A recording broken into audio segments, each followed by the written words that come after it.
right. I'd like to call this meeting to order. Would you please stand with me and recite the Pledge of Allegiance? I pledge allegiance to the flag of the United States of America and to the republic for which it stands, one nation, under God, indivisible, with liberty and justice for all. Thank you very much for coming out on this beautiful summer evening. The first item on our business is for some certificates of recognition, and I'm going to turn this over to our Community and Economic Development Director, Steve Goins, at this time. Thank you, Mayor and Commissioners. Occasionally around town I'm asked how Shelton's doing, I think largely because of the mill closure and the sale of the panel facility. But my response usually is there's a lot of good things happening we don't talk about. So I thought maybe this is an opportunity to talk about some of the good things that are happening here. And really the idea came from Kelly Frazier over at the county when we were talking one day. There's a number of folks that do a lot of unnoticed deeds day after day. 3 of them were part of this recognition. There's 3 individuals around town that are picking up roadside garbage on their own time, been doing it for years, and thought that we should maybe recognize that good effort as part of the many things that are happening around Shelton. There's a lot of volunteer work. This is important work for a number of reasons. It cleans up the town. It's nice to see people out doing stuff, and maybe an emerging piece of this is the water quality improvement that comes out of this. A lot of the bacteria and other things that are harbored in these bottles sort of gets a petri dish effect, and that's really magnified as that goes into the streams and ultimately into Oakland Bay around here. So I thought it'd be good to recognize these folks, and I think 2 of them are here tonight. We might have one absent, but I believe you have the certificates of record of... I do. Yeah, I don't know if you wanted to read those or Yep. anything, but that's what I had. Thank you very much, Steve. I'm going to read this, and then I'll come down and present these to the people that are here. And I think we wanted a little photo op on this also. I didn't mention their names in my... Yeah, I got the names here. Okay. Oh, I got to mention that. It's in the presentation. I'm part of the presentation here. So, okay. The City of Shelton, Washington proudly presents this certificate of recognition to 3 people, 3 individuals, Mr. Jason Doze, Mr. Ron Pennell, and Mr. John Robertson. And the City Commission wishes to acknowledge your diligent acts of community service, performing roadside cleanup. Your efforts have enhanced water quality in our creeks and Oakland Bay and fostered community pride and resulted in a cleaner Shelton.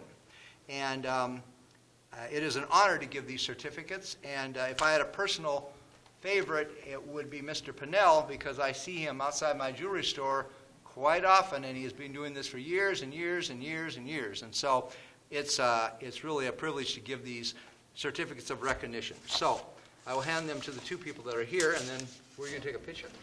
Okay? And then I don't know about Mr. Robertson. I don't know if he's here or not.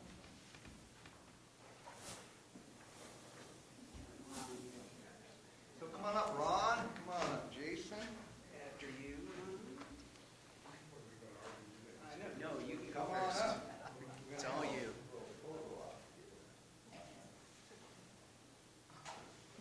There's yours, Mr. Pennell.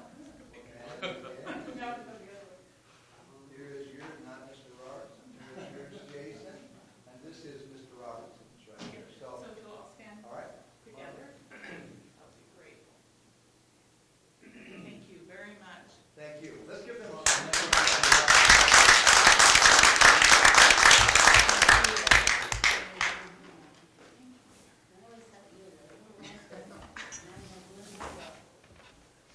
All right, next is a general public comment period, and if someone would like to speak concerning an issue, this would be one of the opportunities. We have 2 of them each commission meeting, so we have... Do the commission reports. Oh, yeah.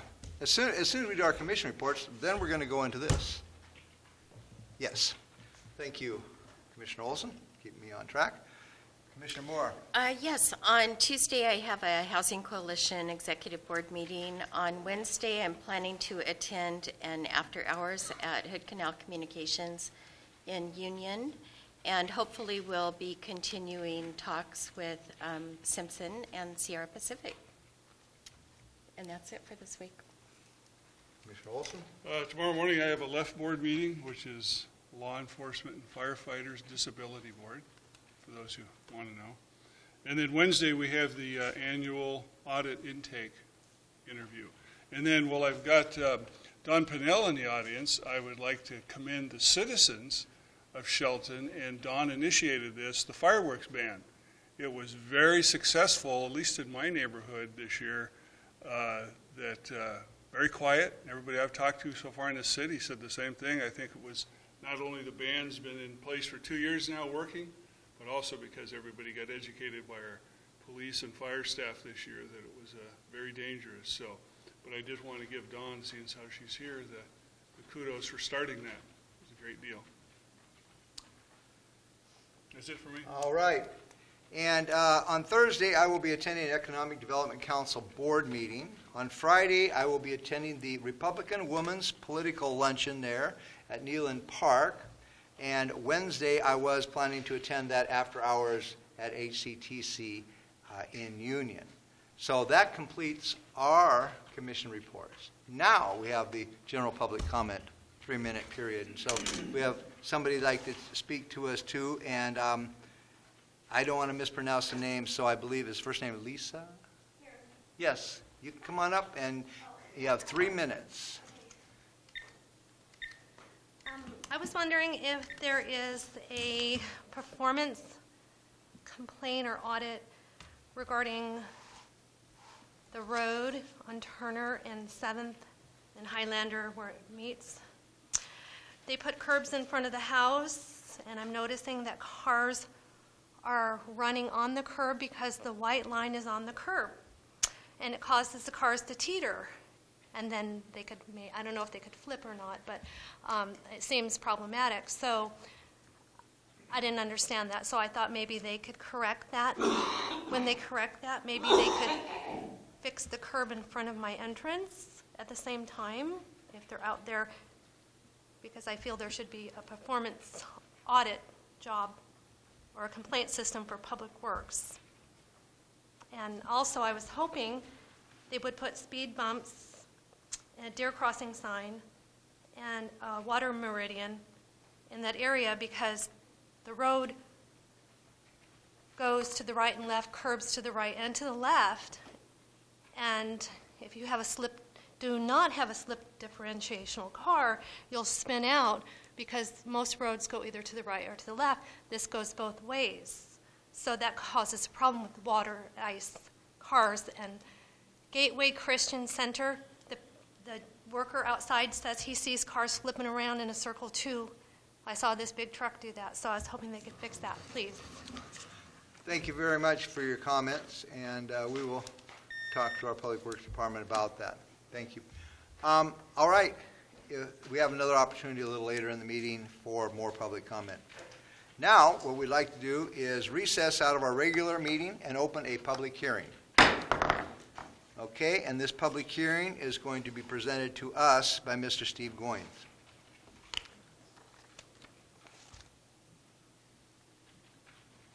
Thank you again, Commissioners.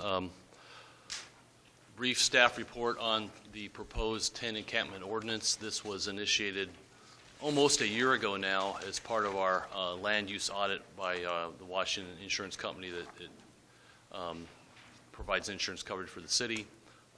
There was a lot of interest in establishing some regulations for 10 encampments, particularly assisting religious organizations as to how those could be done in a manner that doesn't hinder their religious practices, but at the same time protects the community and others. We initiated that process around the time that we were embarking on discussion of that draft ordinance. We established the Human Services Committee. At that time, the Commission's direction was to have the Human Services Committee come back with a review of that and propose some amendments to the proposed draft language. As the committee discussed that, there was really a lot of wholesale changes that the committee felt would be important. And as I described in my last briefing, what we landed on was a tiered process that would facilitate different levels of encampments, if you will, based on mainly the number of people, but also maybe the relationship between those folks. The lowest tier, which is described in the ordinance, is for a situation where you're simply trying to accommodate some family members, and that could be done in the backyard. There's a set of guidelines within the regulations that describe what those would be, and as I said in the staff report, we envisioned regulating that in a similar fashion as how we regulate home occupations. Whereas if you meet a certain set of criteria and you're not impacting the neighbors, we can allow that to occur. And this was seen by staff as a very similar process. If you could follow these basic guidelines, this could be facilitated. And it, in part, capped the number of individuals at 5, but it also had a number of other descriptions of ways to mitigate that impact. One of the differences, I think, between what the committee was recommending and where staff fell was over a type of screening that might need to occur or should occur. Staff's position is that there should be some sort of fence or permanent screening that's applied or in place, either in the side or rear yard where this is occurring, that would act as not only a screen for the neighbors, but also a buffer from folks just kind of meandering in and out of the camp, whether they should be or not.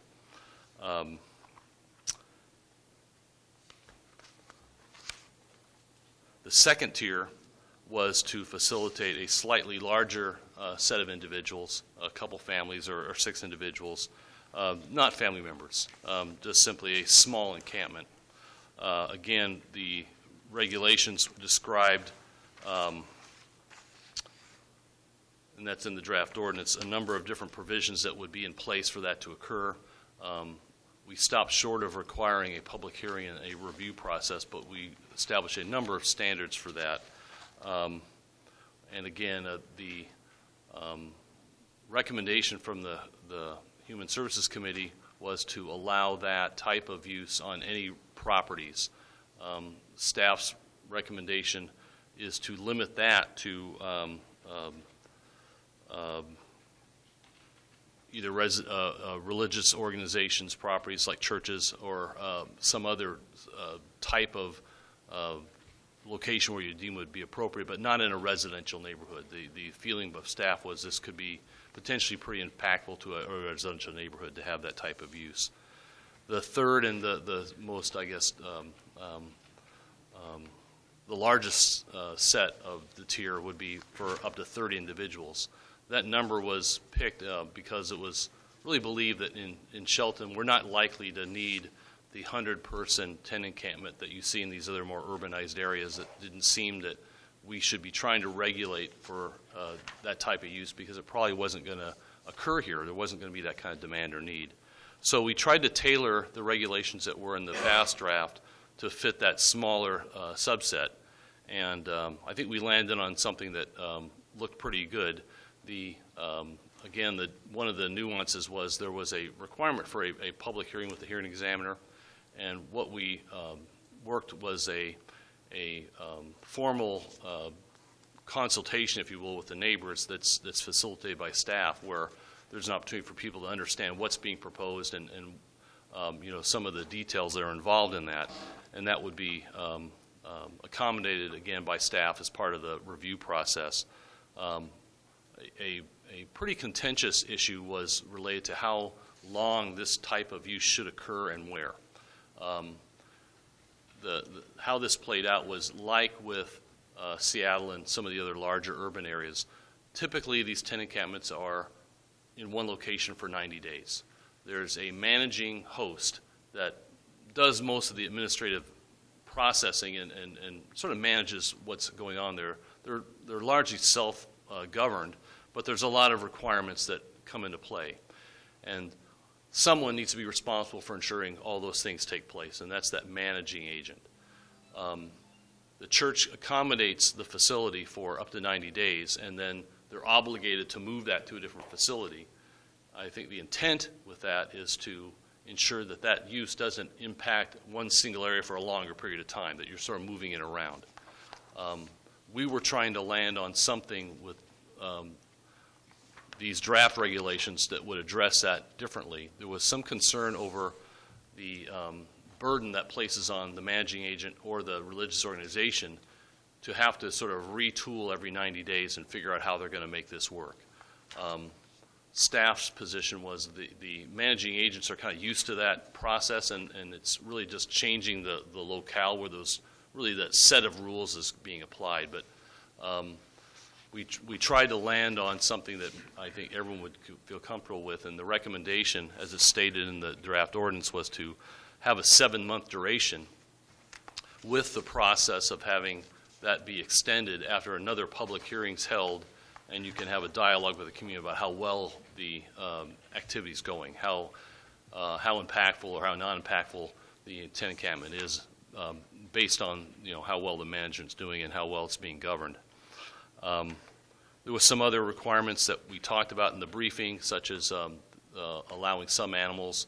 Again, those would be required to meet other animal control provisions, but to allow that to occur, we landed on provisions that prohibit minors from being in this type of facility, understanding there might be a need for providing some sort of facility like this for minors, but staff's belief was that this wasn't the appropriate venue for that, and that we were probably going to have more problems than not by facilitating that. So the provisions prohibited minors from being, unless they're with their parents, from being in these facilities. And the other provisions that are in the ordinance were largely reflective of that larger facility that we described in the initial go-around. We just tried to soften and modify those to make that a little more palatable for a managing agent based on the size and scale of the facility, which in this case would be up to 30 individuals. That summarizes my overview of this ordinance. I don't know if you have any question before we go into public testimony. Yeah, generally, I think we go into the public testimony, but we might have some questions for you first, and then we'll get the public testimony part, and then we come and we kind of do our little critique on this. But I had asked, I think last week or a couple weeks ago, about the input from the law enforcement side of this, and had they had a chance to review this, and did you get some feedback from what this would entail? What for them? We have had discussions. Chief Moody and I have both talked about this. I don't know if you want to just come up and briefly make a comment on that. There was 2 key issues that we, I think, focused on. One was the requirement to have background checks for the larger type of facility, and how that could be processed and whether it was legal or not. And we're still in the the review stage of whether that's something that we can require, or if that is required, what would be the legal process which that could be done. There's some uncertainty based on recent court cases whether you can ask for that kind of review for warrants outside of a judge's authority for these purposes. I think the case was based on motel, hotel registrations, whether the police had the ability to just get a warrant check based on who was residing there. The second one was the security of the facilities based on whether it's in a residential neighborhood or a religious facility. And again, staff's concern is that having a facility in a residential neighborhood could pose a great deal of problems that we were trying to avoid. And it seemed prudent not to recommend that at this time from a staff's perspective. There might be some mitigations that you want to entertain that could facilitate that, but that was debated to some degree with the committee. The committee was looking for some, I think, more fluid language in terms of what a screen could consist of, what would be an acceptable screen. And that can be a slippery slope for our staff members going out in the field and trying to make that determination, and whether that blue tarp that's on a clothesline is going to work in this case or not in this case, that type of thing. And having a clear delineation seemed to have a lot more benefits to us. So that was the police's concerns? I don't know if you wanted to add to that, Darren. experience we had was doing this while protecting people's constitutional rights. And private property lends a whole different case law to everything than a church property, et cetera, things like that are open to the public. They have a right to, no unlawful search and seizure. We have to write search warrants to get into a lot of different. And so if we're facilitating these type of encampments in a residential neighborhood that's on somebody's personal property, it lends itself to a whole different ramifications of what we can and can't do there without search warrants, without permission from the property owner, those type of things. The second one that Steve spoke of was the warrant check. We signed an agreement with the Department of Justice that says I have to have a lawful reason to run this person's name for a warrant check. We can't just arbitrarily run names. And in that, there's case law that just came out from the Supreme Court. We used to be able to go into a hotel room, and cities would enact ordinances of the hotel-motel ordinance. I could look at the registry and run names off of it. Well, the Supreme Court said no more. So I think by de facto what we're saying here is this is similar to a hotel or motel. So, and then we also have the staff involved in that. So do we facilitate getting a list of 10 to 30 names, calling up a dispatch center that's already overwhelmed and running 10 to 30 names through there, and do they have a warrant? Do I have a lawful right to do that? So those are the questions. And I've reached out to other police departments, and they've all had the similar discussions with their city attorney's offices of whether that's, they're doing it. Whether or not they should do that or not is the debate going on right now. So I hope that clarifies a couple of those questions. Chief, while you're there, I got another law enforcement maybe question on the possession of firearms. Is that an honor system thing, or is there going to be enforcement of a search for weapons? Well, I learned when I moved up here that Washington is a shall-issue state.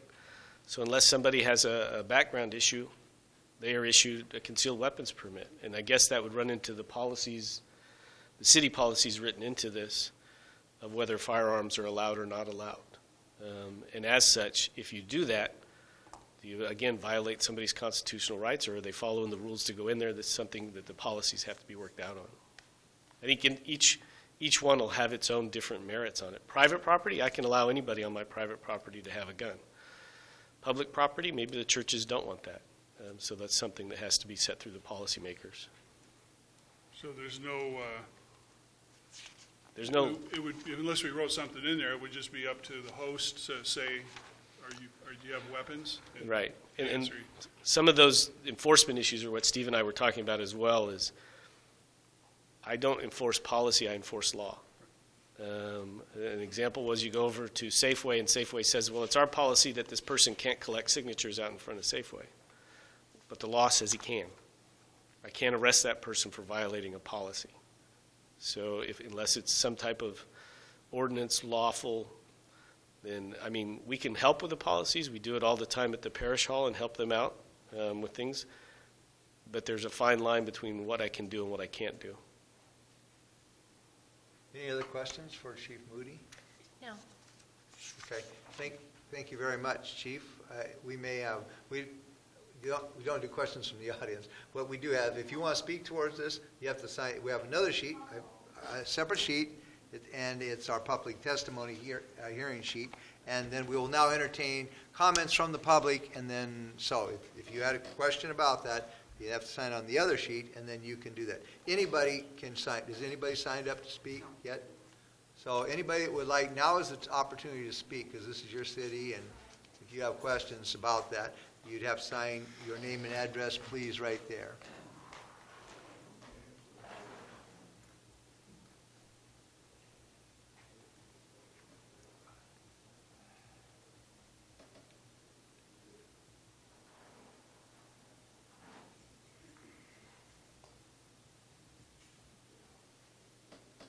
And just state your name for the record again, please. Yes, Lisa Renfro. I was reading something in the ordinance before that was saying that a fence is not allowed because then they can't see or get for intruders or people who are fleeing if they're doing something wrong, because you were talking about fencing versus screening. So, but the type of fencing that you can see through, that are low, So, I was wondering if they had to include that in the churches also, that, fencing is not allowed as the old ordinance, but it could be if it was spaced, if it's in a church area that has some fencing that has the low bars, you know what I'm talking about? Or am I just being literally well, illiterate? I guess I could ask staff if they had an answer to that question on the fencing. The fencing that staff was proposing would be a solid fence that would be a visual screen as well as a permanent barrier. It would not only keep people from just freely coming and going, but it also provides a privacy screen for the folks that are inside the encampment. The discussion was what could be an acceptable screen for some of those purposes. And I think the intent of the committee was to try to find something less costly if you were trying to facilitate a family staying in somebody's yard. How could you allow that without going through the requirement of building a fence, and what kind of screening would be acceptable? And the dialogue went along the lines of maybe something that's just hanging there on a line, or something else that's less costly to do, but it doesn't serve a lot of the same purposes in terms of really being a barrier. And we were also concerned with the aesthetics of that kind of approach as well. So that was the dialogue that was occurring. Thank you for doing that. Eric, did you want to speak? Yeah. Okay. 3 minutes, and just state your name again for the record, please. Eric Onisco, 808 Christie Court. I just had a question about the lowest tier. Are we going to ask our families to get a permit to have their family come stay in their backyard in a tent for the summer, or they're taxpayers, they shouldn't be paying permits? I think so. Yeah, well, it would be. I mean, I don't think the law allows for people to, for long periods of time, sleep in their backyard. Well, I'm not saying long periods, weekends, a week. Yeah. Well, I don't think anybody's, I'm sorry, I'm having a conversation here. I don't think anybody is busting people for having their relatives come over for 2 weeks and stay in their backyard. We're talking about a process to where a lot of people, homeless people that are relatives, could come and stay for an extended period of time, and there's all kinds of different things that kind of go with it. If you were living right next door to somebody doing that, how would that affect you? If you had one on each side, and if they were not the most productive members of society for whatever reason, and you had a lot of activity going on here, I think there's a lot of questions, a lot of things that we have to look at. The current ordinance right now, just to clarify this, Mr. Goins, is what is the ordinance right now for somebody having a tent in their backyard and relatives coming and staying there?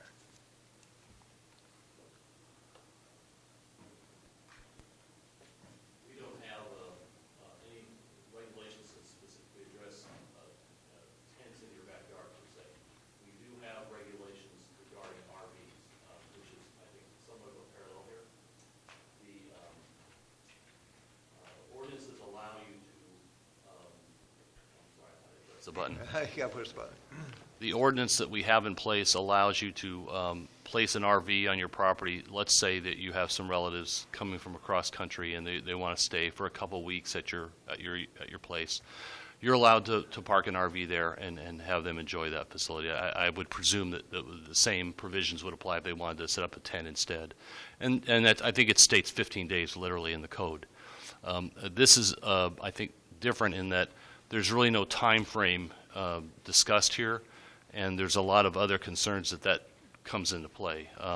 Sanitation facilities, the long-term effect of the loss of privacy for your neighbors. Those are the kinds of things that this process would help to address. But the intent was to try to accommodate that facilitating family members in a manner that didn't become sort of bureaucratic in the process of getting there.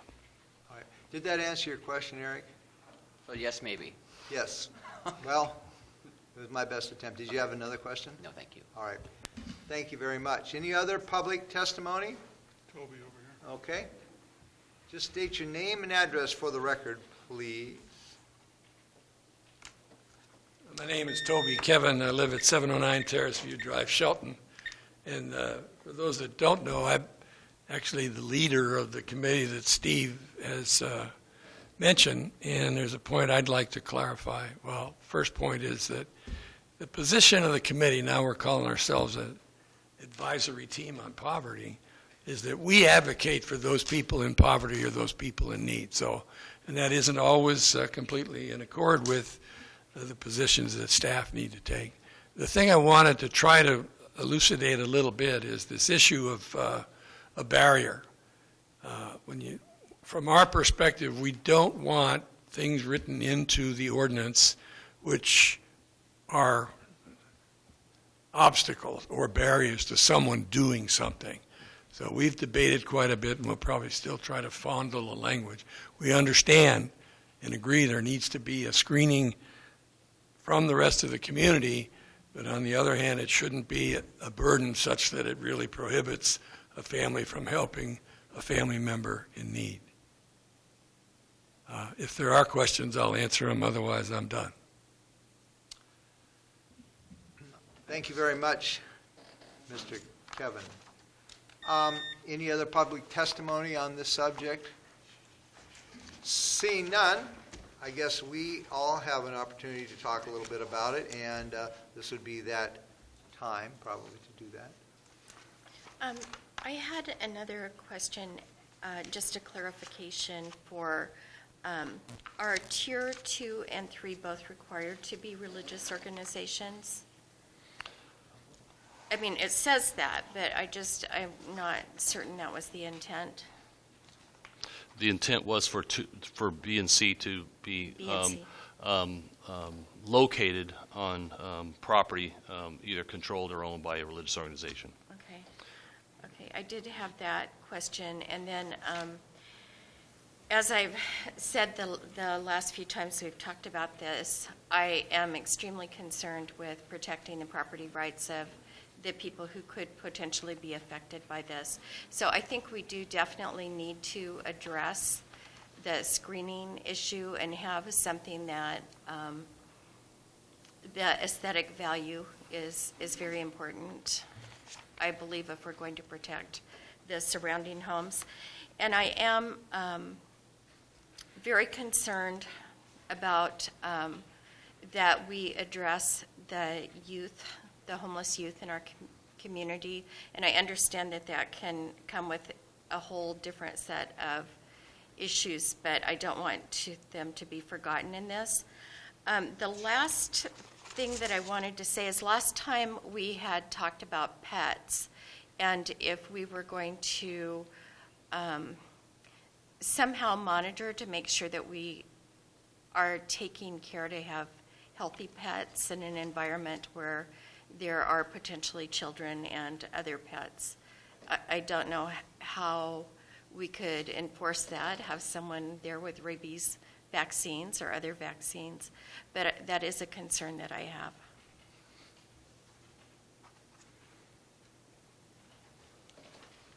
I got a few comments. I'm concerned about the weapons thing.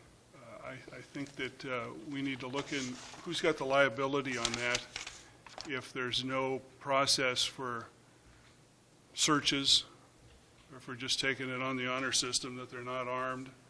If we allow that as a policy, are we accepting the liability that we gave them permission to not search?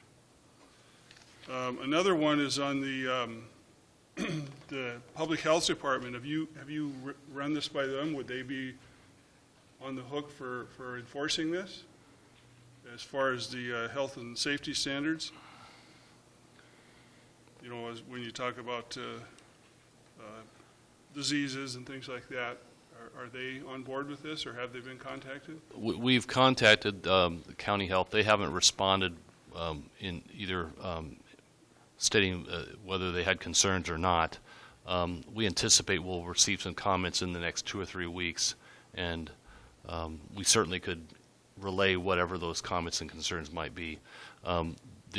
The provisions that we provided were based on examples from other jurisdictions, and we felt comfortable that those had been reviewed because other jurisdictions have been considering those as minimum thresholds for making sure that, particularly with food prep areas, that people are safe and we're not creating a situation where we're going to get a number of people sick. In there again, I just, keep focusing on who's enforcing all this. You know, if we're making a policy that this is allowed, are we indeed on the hook for any adverse situations? And then I had a couple questions on the lowest tier one. There's no time on that. There's no date, you know, as far as a limit of how long the stay lasts, was one concern. And the other is, it says the host resides on the property. Does that mean it has to be an owner-occupied residence? And who's going to enforce that as far as who's monitoring that? It's going to put more burden on code enforcement, it looks like, which we're already kind of overburdened and not taking, you know, not able to handle what's already on the books. The question of the timing, the committee didn't land on a timing for that. The impression of staff was that there wasn't really a desire to see that have a sunsetting. That's No, I didn't mean a sunsetting, I meant a duration. yeah, same. Oh, okay. That's what I was describing. That would be limited to a certain time frame, like the more restricted use.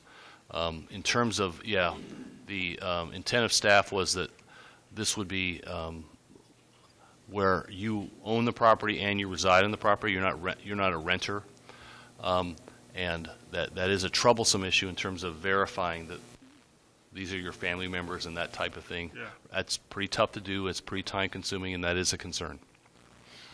And then another question is, you know, when you have home-based businesses, are they required to do any kind of a neighbor reach out amongst the neighbors to see if they would have any concerns, or is it just as long as they meet the city's policies on that? Because you're sort of patterning this situation, like you said, on a home-based business.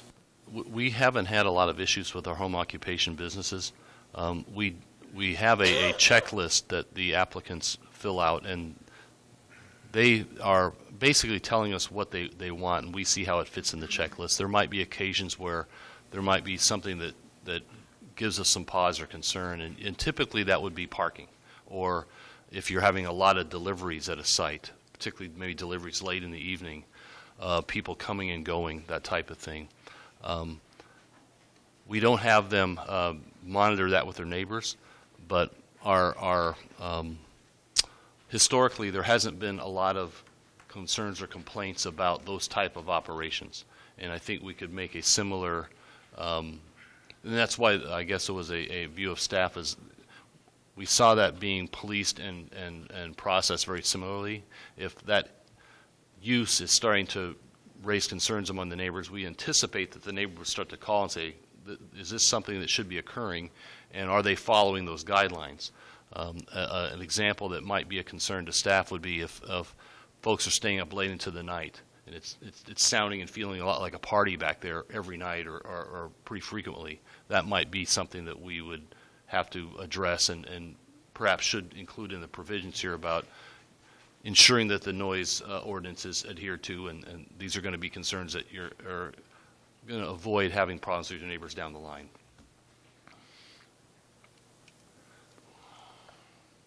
Yeah, and then I guess the other comment that you've touched on is the using RVs as the most city lots don't accommodate an RV very well off street, and I just worry there again, enforcement. You know, they start parking out front, 2 or 3 of them or something. You know, are we going to be able to? Who's that going to fall on? You know, obviously probably the police department. It just adds more burden.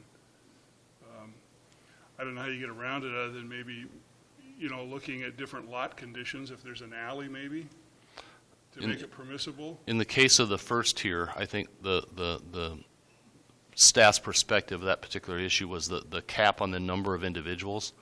You're probably not going to be accommodating 2 or 3 RVs because of the numbers cap, yeah. So we saw that being limiting in itself. Okay, those are all my questions for right now.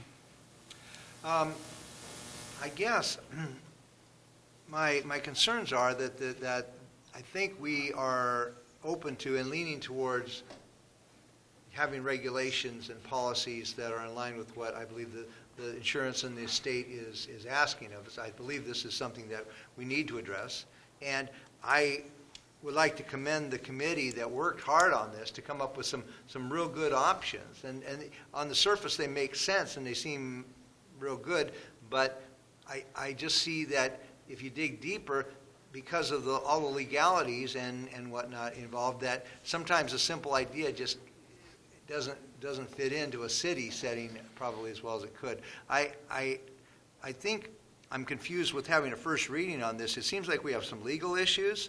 We have some concerns that we have brought forward here. We have some. So I'm not sure on the first reading at this time. You see, because I think we've had some questions that I guess I would think that based upon what Olympia or Seattle or Tacoma does, that if they've got them, all of these questions have already been answered, and if they're doing something, we should, at least for the 30, for the church tent, camp, those should be all, if other cities are doing, there should be a legal boilerplate answer to those, I think. And I'm not quite getting that yet, for sure. So I'm kind of thinking the process might be a little bit rushed. I think that the committee has done a great job in bringing these forward, but it takes a lot of people talking about different potential possible problems or not problems. I think I would go along with the number C, and probably I think it's written pretty well, and I think if we had all of the legal questions answered, that I would probably support condition C. On the other ones, I talked to some people, and I have a friend who has a neighbor who has kind of a continual tent camp in their backyard like right now, and they have problems with it. It's not just family, and there's some stuff going on there in the summer times that it's kind of like they got their own park, and they're, again, with the alcohol, noise, and dogs and stuff, it's not real comfortable that they have that activity going on there. So I know of one case where it's kind of going on already, and the other thing I probably think is involving staff time and things like this, and police time, staff and police, probably the same thing. So I could say I would go with number C, with some, if all the questions kind of got answered, but I probably could not put my support between A and B at this time. I think there's a lot of other issues there that probably I would not be able to probably go for. So I'm not being a scholar on the Robert's Rules of Order. Not exactly sure if we would have a opportunity to think about this longer, or first reading and second reading seems to be rushing the process a little bit, because we have, especially legal questions, I would want to make sure we had all of our answers before we go too far into this. So, Mr. Leary, do you have an answer for me? Yeah, the commission's not ready to act, and they should have questions. I think Steve's been keeping track of those. There's some legal review, and then the next step would be to come back, answer the questions, and see where you want to go. Okay, so we would then not have first reading tonight. Well, that's your call. You can if you choose, but you don't have to. Well, we all have questions about this, I think, and we're talking to the citizens, and I don't in any way, any comments of mine is not against somebody helping somebody.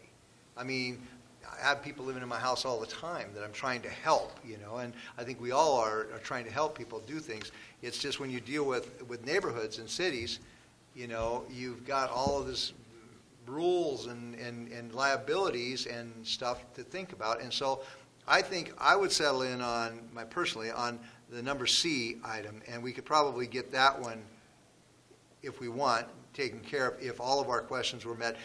That this is how other cities do it, the police and staff feel this is, then we would have this in place. So I'm leaning in that direction, but at this time, I would entertain a motion to probably put this under old business and come back to it a little later. If I could just ask maybe a opinion of the commission regarding the second tier, the mid-range, if you will. There was a division between staff's recommendation on limiting that to properties owner-operated by a religious organization or opening it up to other properties.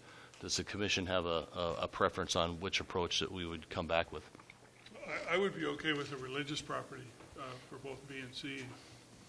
That would work for me, and maybe work a little bit more on, combining A and B a little more down the road as you answer some of these questions.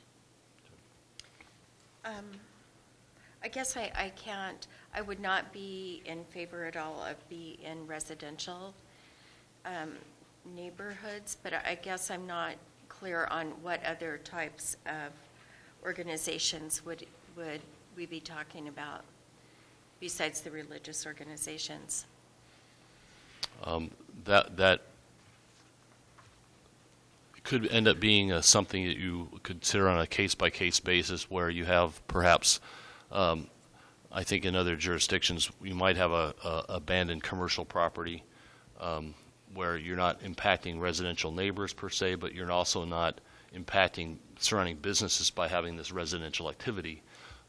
As an example of where that could possibly be accommodated besides it on a church grounds. Just for comment, and when we get legal on this, just for my purposes, I'd like to know whether limiting it to religious organizations as opposed to other nonprofits or anybody else. I don't know whether that'd be. I don't know why we would do that. Why that would be protected constitutionally for. I don't know how that's. I'd like to know the constitutional. How that stands constitutionally. You mean to allow like a nonprofit to be one of these, like on the B? Yeah, I don't know why you can. I don't know how you could just limit it to religious organizations when you'd have a charitable nonprofit, for instance, that might do the same thing. And I don't know. It seems to me you need a basis for that beyond. We just prefer to have churches do it. Well, I thought we had kind of a ruling or a decision that churches were sort of a sovereign area where they could allow that easier without us being, setting the stricter rules. I think we had somebody that said that. I don't know that we had legal say that. I can probably address some of that now. The basic provisions of land use regulation do exactly what we're describing here. We already established rules where you can live in certain parts of town and you can't live in other parts of town. You can conduct a business in a certain part of town and not another part of town because we've collectively agreed that's a more harmonious approach for thoughtful development to occur. So in the case of the religious organizations, we are trying to accommodate a religious practice as constitutional basis. And so we're allowing that use, but we're trying to also provide provisions that allow that to be accommodated without providing onerous rules, but at the same time not impacting those surrounding communities. In part because it's an outdoor activity, you have that effect. What I worry about is that zoning is about where, and it's about what. When we start trying to define who, that creates additional questions for me, at least. I think that we need more time to think about this, and that if you could just, in my opinion, if we had a motion to do this. I'm just personally not ready for a first reading tonight, and I'd be happy to postpone this and not to kick the can down the road. I think we want to help this situation and move it forward, but if we do it, I don't want to leave any stone unturned. I want to make sure we have a legal process where we feel comfortable in the step we made, and there can be more steps 6 months down the road if we find a change on that, but I guess I would entertain a motion to postpone this decision at this time. I don't know if we need a motion, just put it on old business, don't we? Yeah, it'd be helpful to Steve if we knew when we're going to bring it back, and also I think we should get Steve's advice as to how long he thinks it'll take to do the staff work, so we can come back with good work, so you'll know where to go from there. Well, we can talk about it next week. I just know that we got many questions here, that we have, we need legal answers to. So if Steve can do it in a week, Steve, it's up to you, man. I'll speak of myself in third person. Steve maybe can't do it in a week. Yeah, that would be a polite way to do it. So, the part of the consideration here was to try to have this discussion at an evening meeting where more folks might want to attend or be able to attend. The intent was to bring this back on the 20th for further discussion. We anticipated that there'd be a lot of issues that we need to resolve, and we're not trying to make this happen at any kind of rapid pace at all. But on the other hand, we wanted to try to accommodate a process where it doesn't take 6 months like a lot of bureaucratic processes seem to take. We've been at this almost a year as it is. So we're trying to bring a conclusion to this, but we can bring this back in 2 weeks or a month, and that timing works fine for me, but next week probably is a little soon. Well, A month would be great. month? Does that sound okay to the committee? Question, Or more, I think the committee would be glad for 2 months. You know, we really want to do it right, and the committee's here, and if we're not under a real rush, I just know that if we do something, we don't want to come back a week later and say, oh, we broke the law. So I think all of us need some time on this. So I guess I would entertain a motion for 2 months, I guess, to relook at this. you got to decide also whether you're going to leave the public hearing open or whether you're going to, so you've got an open public hearing right now. You're going to suspend taking input. You're going to keep input going for the next however long it is. So you want to factor that into your choice too. Well, From a legal basis, you can leave the hearing open provided that you pick a date certain tonight. We just can't say 2 or 3 months Sure. and leave people kind of hanging as to when that is. If we pick a date certain, then that's a available option to us. well, that sounds okay to me, to leave it open and to do that. The biggest problem in this type of an issue is what's going to happen. We're going to come up with a policy, and then everybody want to come and talk about it after we put it into law. That's generally, it's hard to get people out there aware of this. And then, I didn't know you did this. Well, we did it, and we took a lot of time doing it. So I would entertain a 2-month and keep the public hearing open and come back and make a decision in 2 months. I certainly think we could iron out any of our questions within that amount of time. So, Would you like to select then September 7th as an evening meeting? It's a holiday. Oh, it'd be the 8th then, because that's the Labor Day? Yeah. I would go with that.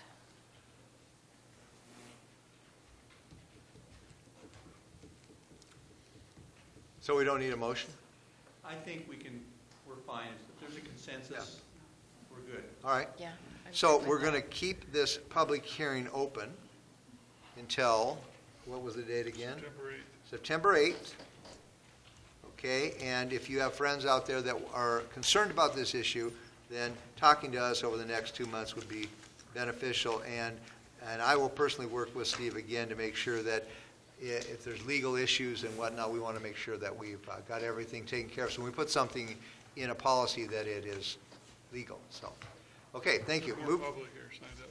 Oh, more public testimony? Wants to speak at the end of the meeting. Oh, at the end of the meeting. Okay, so at this point, we are going to, I can do it now, it pertains to this, or I can wait to the end, whatever you why don't you come up with Public it? hearing's still open, yeah. Yeah, it's probably, I haven't closed out, didn't bang my gavel, so. My name is Gail Strauss, and I live at 30 Southeast Mount Constance Court, Shelton. I would like to make a comment to the group that has been working on this, that I thought I heard you say, Steve, that you guys were not considering letting the host sites in your option C have tent cities or whatever for unaccompanied youth. Is that correct? Okay. I would really encourage you to relook at that. And the reason for that is in my former position with the Shelton School District, I was the federal programs director, and I wrote the homeless grant for the district for many years. And we have a very large population of unaccompanied youth. An unaccompanied youth definition is young people. I'm not talking about children. I'm talking about like teenage age that are under age 18, who have been kicked out of their homes or have left the home for various reasons. I think it's kind of micromanaging to be telling the host entity who they want to set up an encampment for. So I would encourage you to not limit that as a choice, that is something that a church may decide that there's a need for in this community and that they want to do it specifically for that population. So I just thought that was really important to say. And the reality, I also would like to comment on Tracy's concern about this being in residential area. It's already happening. So we have most of the homeless population in the Shelton School District are families that are doubled up. And they can be doubled up in the home, sleeping on the couch, or they might be in an RV on the site of family members or close friends. So I would encourage you to not be too micromanaging in this. I think that you need to have guidelines and to protect property values and those kinds of things. But the reality is this is already happening, and for the most part, you are not even aware of it. So please keep that in mind. Thank you for your comments. I really like that comment about the children or the teenagers. I think that's something definitely should be worked in there. That's a good point. To allow that if a church does want to do a separate or one or the other. Perfect. Okay, we are not closing this public hearing. We are merely returning to our regular meeting. And thank you for your work and the committee's work. All right,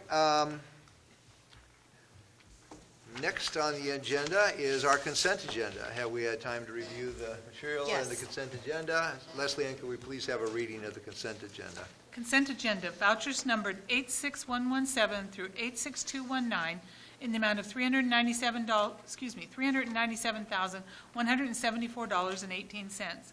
Manual warrant numbered 86220 in the amount of $5,556.15 to Key Bank. Commission meeting minutes of business meeting of June 15th, 2015, study session of June 22nd, 2015, and study session of June 29th, 2015. Civic Center Rotating Art Gallery recommendations. Ms. Cheryl Carl, oil. Ms. Lorraine Wade, oil. Mr. Tim Duffy, bronze and aluminum. Ordinance number 1871-0615, second reading. An ordinance of the City of Shelton, Washington, amending ordinance number 1743-0109, defining the duties and function of the Shelton Parks and Recreation Advisory Committee, establishing the method of appointment of members to the committee, and providing for operating procedures. Is there a motion to approve the consent agenda? So moved. I second that. There's a motion and a second. Any further discussion? Hearing none. All those in favor signify by saying aye. Aye. Aye. Opposed? The consent agenda passes. There is no old business at this time, but there's an item under new business, and that will be presented to us by our Community Economic Development Director, Steve Goins.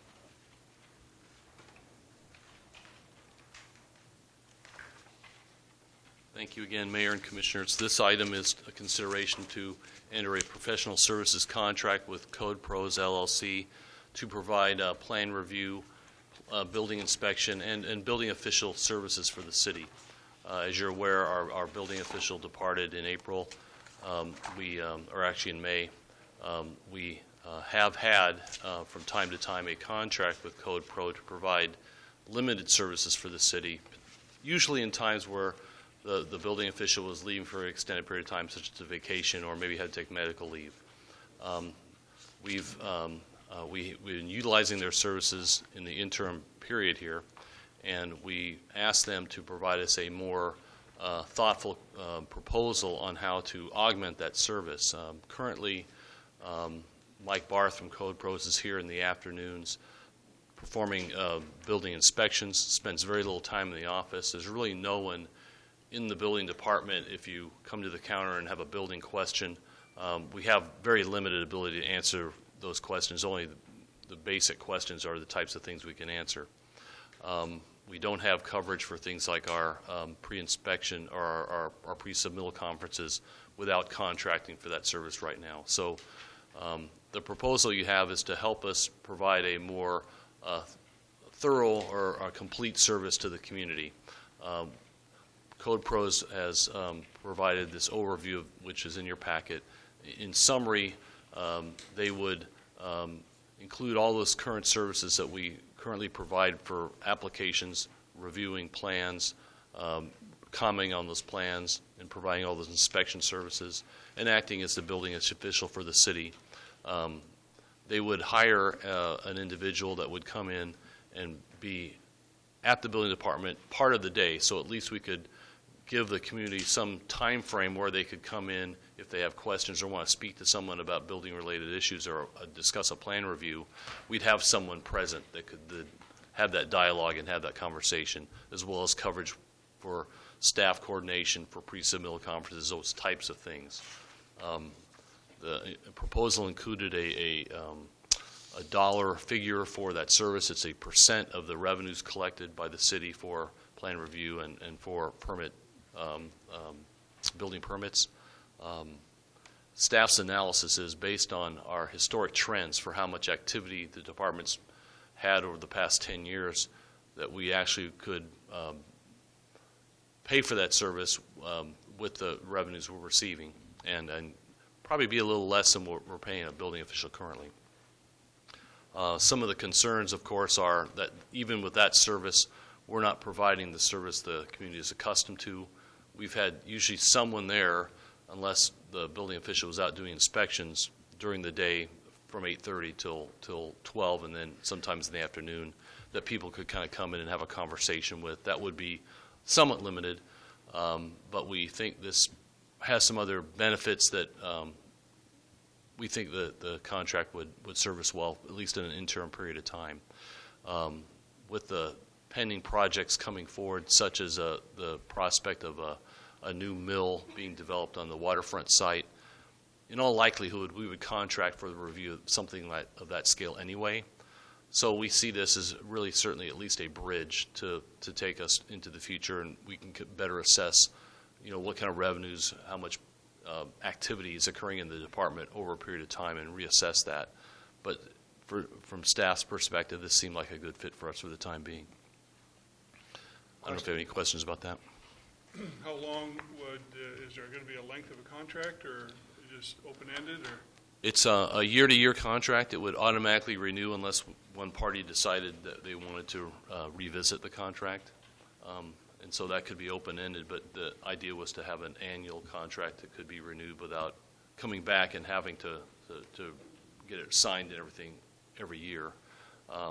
If there's provisions that you want to include that would trigger that kind of review, we could include that type of language. Well, I was just thinking of maybe in 3 months or something, just to re-examine it to see if it's lining up with what your expectations are and see what the deliverables are from that situation, as far as how much time is his staff person going to be in the building, if that's working out okay based on the 70%. My belief is that we certainly could come back and report how that's going with some sort of measurables, how the activities are changing. I think the reluctance on, if I could speak for them, would be they're stepping out and hiring an employee, and I think they would be very reluctant to do that for a 3-month trial to see if it works out on their end. I think that we'd probably have to go at least a year, even if it's not, we can see the evidence that it's not working out, we'd probably be obligated to that year, because I think they'd be reluctant to take an employee on otherwise. Well, then perhaps we could have some more discretion in what level that employee is. We want to get somebody that can answer questions without, I'll write them down and get back to you the next day after he goes back to Mike or something. Right. If we're going to do that, we should have somebody on staff that's, in the office that can be fairly proficient without just, The expectation would be this individual would be a pretty seasoned staff Okay. level. It wouldn't be someone that's maybe at a beginning stage or an interim in their career. It would be somebody that has worked in this type of setting for other jurisdictions and has a pretty fair amount of experience. It might take them a little while to adjust to our processes, but the building codes and those types of things they should be well versed in.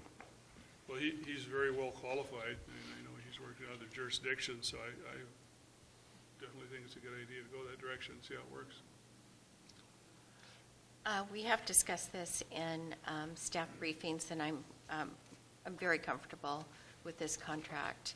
And hopefully after a year, we will need to hire someone full-time. But I'm comfortable with doing this in the interim.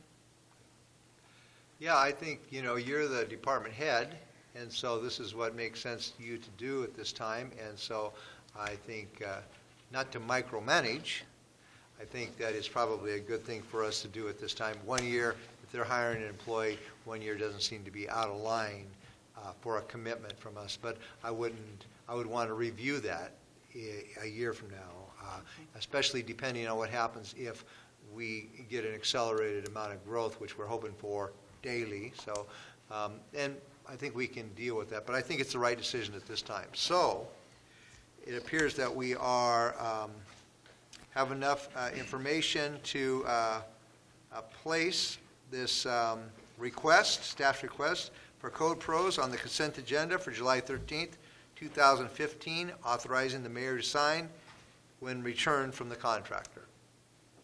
Okay. Administration report, Mr. Dave O'Leary.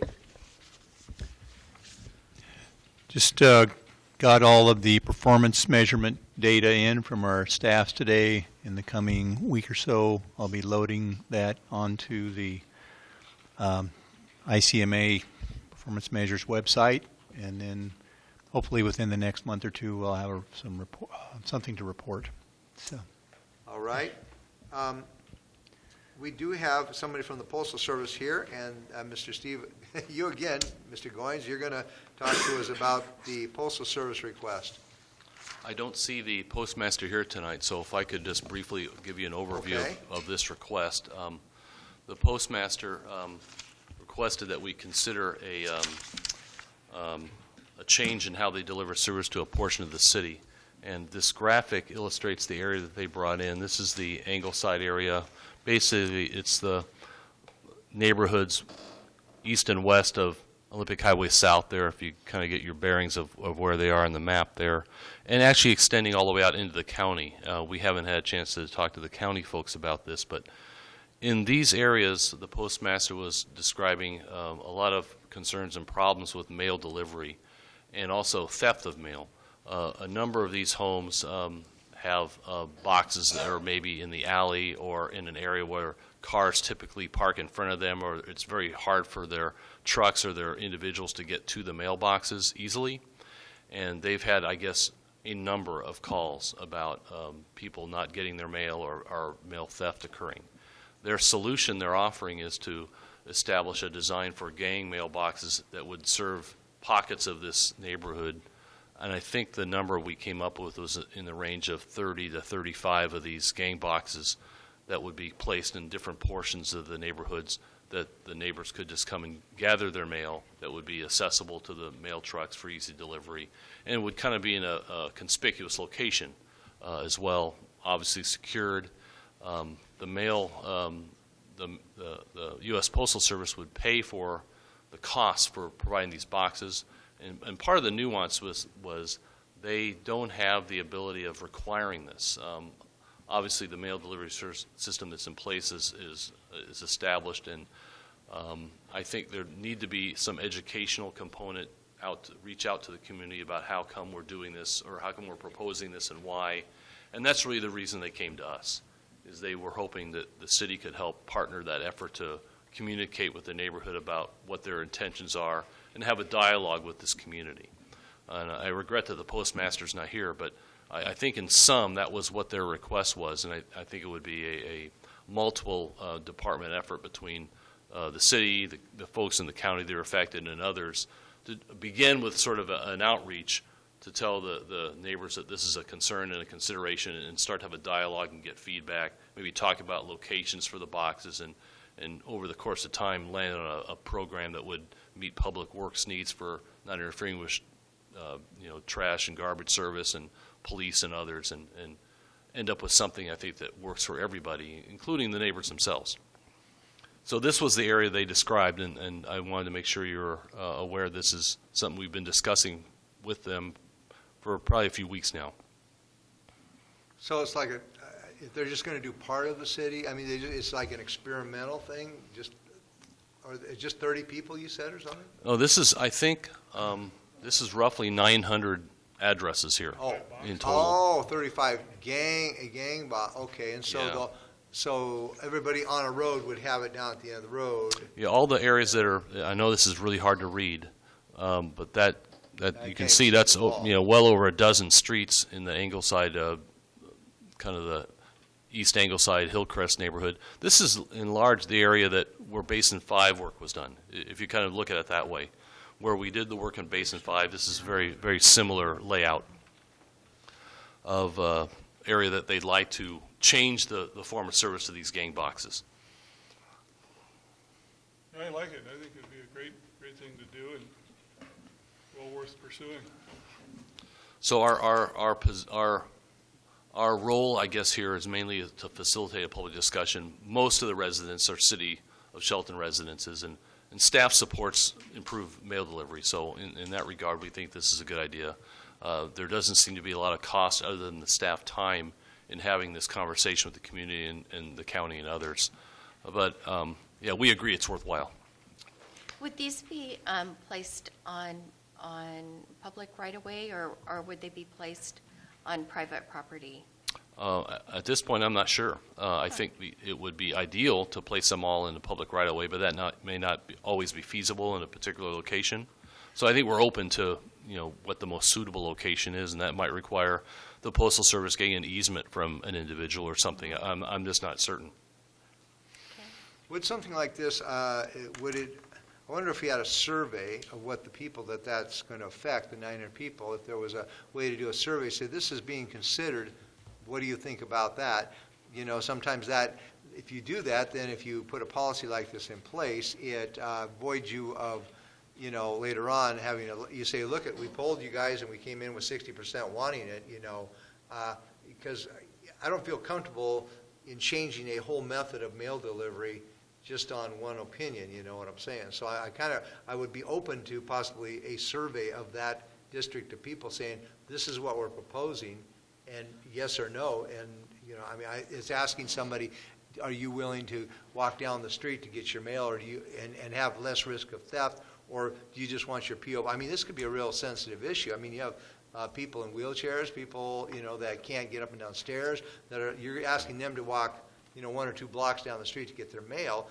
They could have, I think we need a clearer picture, like written exactly what it would mean, what impact that would be on the citizens, and get their opinion on that before I would feel comfortable probably making that decision. That would be kind of where I am. It's fairly new to me right now. I like the concept. I'm not against it. I know in neighborhoods they have that, and the people like that, but they drive up to it on their way to and from. But in some of these neighborhoods, I know I have some renters that walk and they just get on the bus and they go.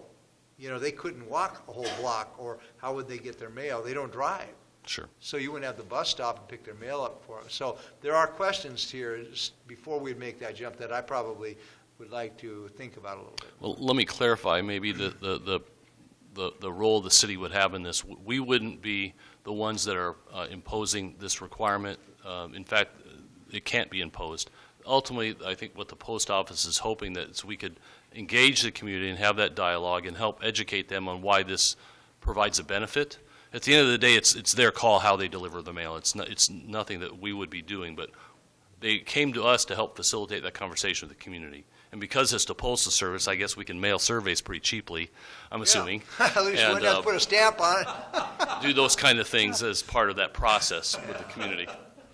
But we're not asking for a policy change. Sure, this is still the U.S. mail, and it's their Sure. game. But I think they're asking for help in talking to the I can community. see pluses, I suppose, either way. I know that mail does get stolen and mailboxes get destroyed and beaten up and stuff. So I just think, what would a customer think about that can't walk? So Sure.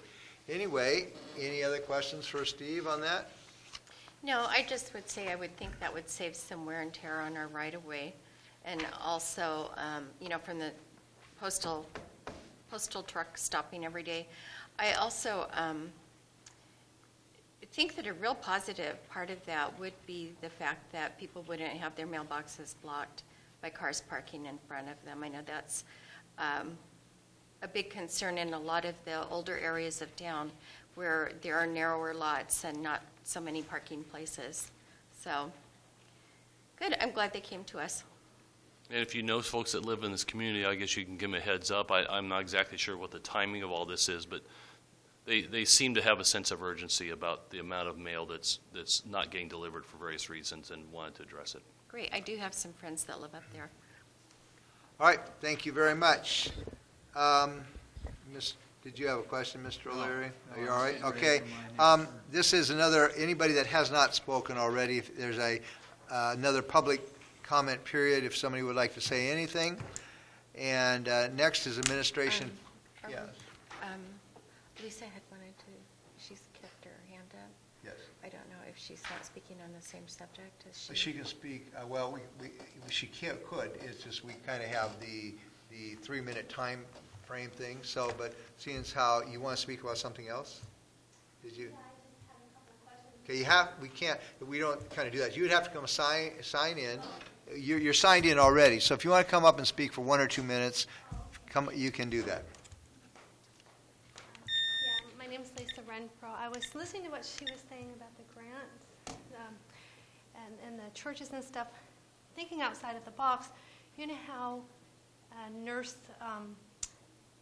care facilities who have nursing homes for elderly and whatnot, sort of the same system idea with the churches being the host for the property owner, where they can have the regulations and visit and monitor, so it takes the burden off. Is something maybe like that, sort of like TDR rights, transfer of deed rights, but to the home. That's for those people who are maybe not criminal, or you have various people, criminal people, people who are released from jail or on probation. Those people, you have the people who are homeless because they had no choice, it's circumstances, or other relatives. So if you have different boxes like A, B, and C for different ordinance for different types of shelters or homeless situations, I thought, another idea that I was thinking was, is there a dump site for the septic for the RV in the city someplace, where if they don't have it at their home, they can go, is there a place for them? If so, what about giving businesses incentives for tax write-offs or something like a movie theater, an outdoor movie theater? The people can bring the RV there when the movie's not playing at night, but they have to leave when people come watch the movie, but then they would come back later if they could, or something where you're having just like the day camp where they have to leave during the day and come back at night. At the church is sort of similar idea. Just a thought. All right. Thank you very much. Any administration final touches? Touches on the purple sheet, Your Honor. All right. Our next meeting is Monday, July 13th at 2 p.m. in the afternoon. This meeting is adjourned.